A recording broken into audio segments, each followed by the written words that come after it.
एक अजीब सी सुनसान रात थी। एक बड़े जंगल में एक छोटा सा गांव था। उस गांव के लोग रात शाम को बातचीत करते और एकत्रित होते थे। उन गांव के लोगों के पास एक बहुत पुरानी डरावनी कहानी फैली हुई थी। पर इस कहानी का राज एक बरगद के पेड़ से था, जिसे लोग भूतिया पेड़ कहते थे, जो एक गांव से दूर बीहड़ जंगल में था। कुछ रात होते ही उस पेड़ के पास से गांव वालों को अजीब आवाजें सुनाई देने लगती थी। रात की बात छोड़ो, लोग दिन में वहां नहीं जाते थे। उसी गांव में एक लड़का रामू, जो एक रोज यह शोर सुनता। रामू अपने दोस्त प्रेम बहुत अच्छे दोस्त थे और वे बहादुर भी थे। उन दोनों ने फिर एक निर्णय लिया कि अगली रात वह उस पेड़ के पास जाएंगे। अगली रात वह दोनों हाथ में लाइट लिए चुपचाप घर से निकल पड़े। पेड़ गांव से बड़ी दूर था।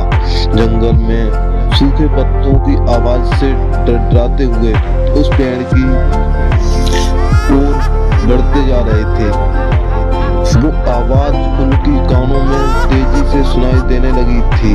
थोड़ी दूर चलने ही थे कि आवाज सुनाई दी कि उनके पीछे कोई चल रहा हो। प्रेम ने पीछे मुड़कर देखा तो वहाँ कोई।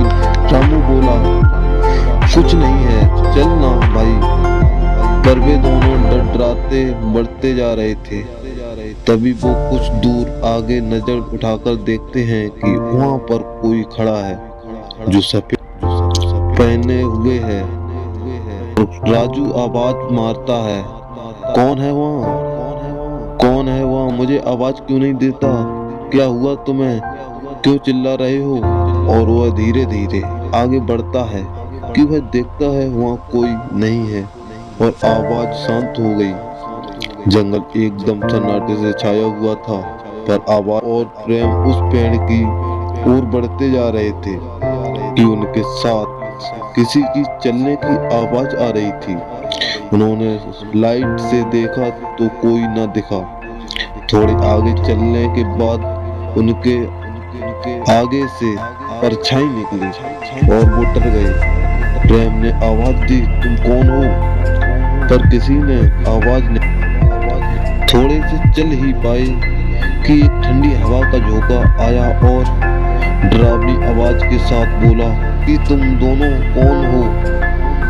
वो दोनों तुरंत पलटे, पर कोई दिखा नहीं। तुरंत ही फिर आगे से आवाज आती है कि तुमने बताया नहीं कि तुम कौन हो। तभी रामू बोलता है, मैं रामू पास के गांव में रहता हूँ, तुम कौन हो? तभी कोई सफेद कपड़े में उनके सामने आपको ही आता है। पर वे दोनों हिम्मत के भी बहुत थे, डरे नहीं। तुम बताती हो क्यों नहीं कि तुम कौन हो? भूतिया आत्मा की आवाज आती है, क्या तुम यहाँ मेरी कहानी सुनने आए हो? तभी प्रेम बोलता है, हाँ, आप मुझे अपनी कहानी बताएं, जो होगा मैं आपकी सहायता करूंगा। तभी वह भूतिया आत्मा उन दोनों को अपनी करुणा भरी कहानी सुनाती है।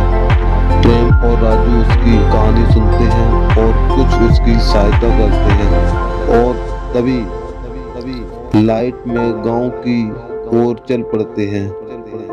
उस दिन से कोई आवाज नहीं आई। तो आइए जानते हैं अगली वीडियो में क्या कहा राजू और प्रेम से उस आत्मा ने। और गांव वाले उस दिन से सभी शांत रहने लगे और हंसी खुशी से जीवन बिताने लगे थे। जो कहानी सुनाई, अगर वो कहानी तुम सुनना चाहते हो तो हमें कमेंट करिए, जरूर बताइए कि मिलते हैं अगली ही वीडियो में। Thanks the watching video.